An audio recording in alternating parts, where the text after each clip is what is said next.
Good day po mga kaibigan. Diyan po ang Banga-Banga Falls sa Balawag.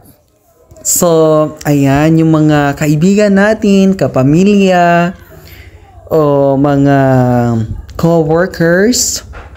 Yan, pwede pong pumunta para mag-picture taking. Tapos, ayan, ang ganda po dyan. Ganyan po kahaba. Yung height po, no? So, ang ganda po ng kanilang falls dahil Instagrammable. Tapos, kapag aakyat ka ganyan, parang hagdanan po, no? Yung kanilang, yung bato po na aakyatin. Then, kapag nasa itaas ka naman, may mga kadugtong, no? Yung falls na yan. So, maganda pa rin mag-picture taking dyan. Ayan, ganito po paakyat. Ayan, nasa falls na po tayo.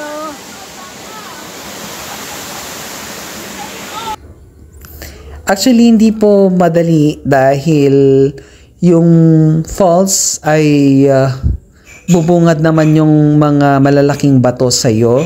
Tapos, kailangan pag-isipan, no, kung paano makaakyat. So, hindi po ganun kadali. Pero, dapat tignan mo pa rin para yung safety mo, yun mo na yung importante dyan, no? Nung pumunta po kami dyan, hindi ganyan na napakaraming tubig, pero okay lang kasi siguro mahirapan din kami makaakyat dyan kung napakaraming tubig. Pero we enjoyed it so much. Pero bago po tayo makarating dyan, ay kailangan mo nagdumaan sa barangay. Then, ayan, after barangay ay ito na siguro mga 5 minutes, no, along the road or along the way ay ito pa yung makikita natin, no, yung mga farm. Actually nung that time kasama pala natin yung PNP pati yung BFP para para may guide po tayo, no, papunta po sa tourism destination. Ayan. So, ito po, may mga farm lots po na madadaanan tayo. Yan. Importante pong dumaan muna ha sa barangay kasi i-re-record, no, yung mga pupunta dyan. Tapos may konting entrance fee lang. So, very minimal po yan. Ayan po yung PNP na naging kasama natin. Then, malapit na po tayo. Nakarating nga tayo sa jump off sa Paligato. Ayan, village po yun. Ayan, Paligato. Then, dumaan kami dyan sa kanilang school. Tapos, ayan na, naglakad kami. Ito po yung likod ng eskwelahan, no? Yung lalakaran natin. And along the way, ay makikita rin po natin yung kanilang mga rice granaries. Yan po mga kaibigan. So, dyan po nila tinatambak yung kanilang mga rice or mga palay. Then, yung dadaanan natin, ayan, makitid lang po yan. Kaya, dapat careful tayo, no? If you are a first timer sa mga ganyan na trekking, hindi po madali kasi kailangan mong i-balance yung katawan po ninyo, pero okay lang naman dahil kung mahulog ka dyan, malinis naman yan, no? Pero ayan. Yan po mga kaibigan to. So ito yung first na river crossing natin. Ayan, mas maganda po na na lang, huwag kayong mag-shoes kasi mababasa naman po kayo dahil hindi lang po iisa yung river crossing, marami po. So isa po ito. Then, aakyat na naman tayo sa kanilang rice farm. Ayan.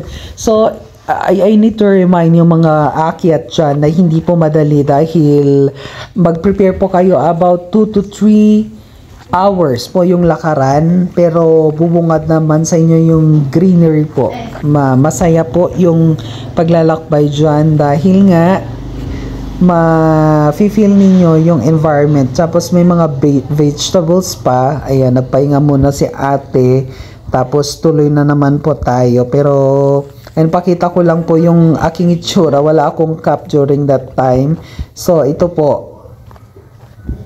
Masaya pong maglakad, ha? Ayan, protection lang sa araw. And then, tuloy-tuloy po tayo. Ayan, yung kanilang daanan, dapat tinitignan mo din kasi ano, may mga bangin po. Although ano naman, kayang-kaya. So kinaya po natin. Yan, maganda rin na nakapants na lang po kayo. Tapos, yan, may mga bahay din na madadaanan. And then another river crossing. Ang nakakatuwa dito, malinis po yung tubig. So, pwedeng maghilamos. Tapos, yung mga ibang parts naman dyan, pwedeng, yan, may mga kumukuha rin ng tubig dyan. Tapos, ito yung isang trail. And malinis po yung kanilang tubig, no? Hindi affected sa mga ibang pollutants, no? Tulad dun sa city. So, another river crossing. Ayan, tumigil muna ako dito na part kasi may nakita akong leech. Alam niyo po yung leech? Yan. Pero okay lang kasi doon lang naman nakita. Then tinuloy po namin yung aming paglalakbay. Tapos ganyan po kasaya kasi may mga kabarkada. Then dire-diretso lang po. Ayan. Tapos pahinga muna after 1 hour po yata. And then si kuya naglaba muna para pong may pamuna siya sa katawan. Ayan. Yung iba talagang nagpahinga. Then picnic, merienda muna ng kaunti. Habang pinagmamasdan po yung kapaligiran. Ang maganda kapag nasa palibot ka ng ng forest, talagang mafi-feel mo yung mga birds na yung huni nila, tapos yung mga dahon, tapos tinuloy na naman namin yung aming paglalakbay. Ito po yung kanilang storm shelter, pwede pong magpahinga dyan. Tapos along the road ay ganito naman po. Yung iba, talagang nagpahinga muna, no? Yan. Nung tumigil kami, nag-video muna ako. Kasi ang ganda pong pagmasdan, yung kanilang ilog. Ang linis. Super linis po. Ayan, nagpahinga muna yung iba dyan si storm shelter. Tapos, picture taking, inom, kain, ganun. Lahat ng pwede mong gawin dyan. Ayan, ito po yung kanilang river, no? Ang linis po, ang gandang maligo dyan, lalo na kapag mag-isa mo. Tapos yung mga puno, ganyan po matataas po yung kanilang mga puno. Actually sa lowland, hardwood po usually yung mga makikita natin. Then ganito po yung ibang mga trail na mapapansin natin. Ang Banga-Banga Falls kasi ay hindi masyadong napupuntahan dahil nga sa layo, pero hindi naman yun yung pakay natin. Alam nyo, yung isang natin dito is yung makita yung ganda ng kalikasan, no? Tapos syempre ma-exercise rin po yan para po sa atin, no? Ayan, ang ganda po. Ang taas-taas ng actually dalawang falls yan. Ito po yung isang falls. Dito sa Banga-Banga Falls, dito po sa Tabuk Kalinga. So, makikita nyo po, yun po yung kanilang falls. Ayan, narating po natin, thanks God po. Guys, ayan, kakarating po tayo dito sa Banga-Banga Falls.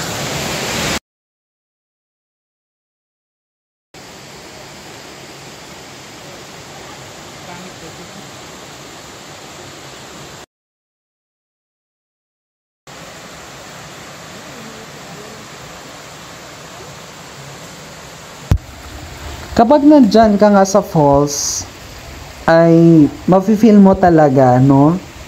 Pero isa lang po yun. Ito, dadaanan natin yan, tapos pupunta tayo doon sa main, yung Banga-Banga Falls mismo. Mabato po dyan, pero may kaunting dadaanan tayo, mga less than 5 minutes, no? Actually, malapit lang yan. Yung trail lang kasi, hindi madali, no? So dahan-dahan kasi yung iba minsan madulas, kaya mag-ready po kayo, mag-prepare po kayo kapag gusto nyong makapunta dyan. And then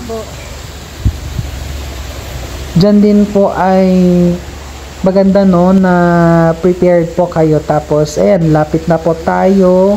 Ito po yung malapit na po tayo. Ayan na, nakikita nyo na po yan. So pahinga muna sila. Tapos nagpalit ng damit. Ayan, yan na po yung pupunta natin. Actually, aakyat po tayo dun. Ito lang yung yung isang yung entrance kumbaga. Ayan, nasa palibot na kasi na tayo, no? Tapos, ang maganda dyan, kapag nandito ka sa baba, narinig mo yung force ng tubig mula po sa itaas. During that time kasi, hindi pa masyadong umulan, no? How much more kapag umulan, mas makapal po yung tubig dyan. Pero ang maganda kasi, dahil ganyan yung tubig, nadaanan po natin, no? At least yung force niya, pwede po tayong makaakyat dyan. So, ang gandang maligo, kapag alam niyo yung feelings na kapag nandyan po kayo, ang lamig po ng tubig. So, malamig. Yan, aakyat po tayo dyan mga kaibigan. Tapos, ayan, pwede pong mag-picture dyan. Picture. Ayan na, nauna na po yung iba.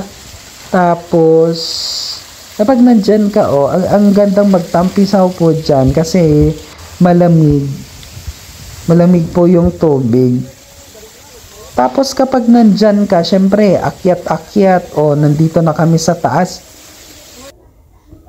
Then, iyon po yung napakahabang falls. During that time kasi, hindi umulan, no? Manipis lang po yung falls, pero ang taas po niyan, ang gandang mag-picture. So, ito yung mga kasama namin. Picture muna sila. Ayan. Then, ayan, tinatanungan namin na na punta sila dun sa falls mismo. Sabi nila, ang lamig-lamig daw. Pero pinakyat namin yung iba para po makunan namin.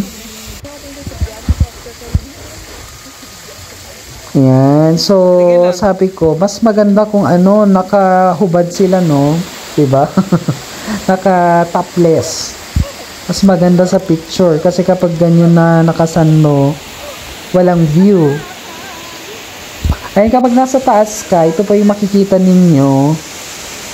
Kapag pababa ka, ganyan din po. Mas mahirap nga lang. Pero ang maganda dyan sa Rocky Formation na yan ay Instagrammable po. Pwedeng mag-picture.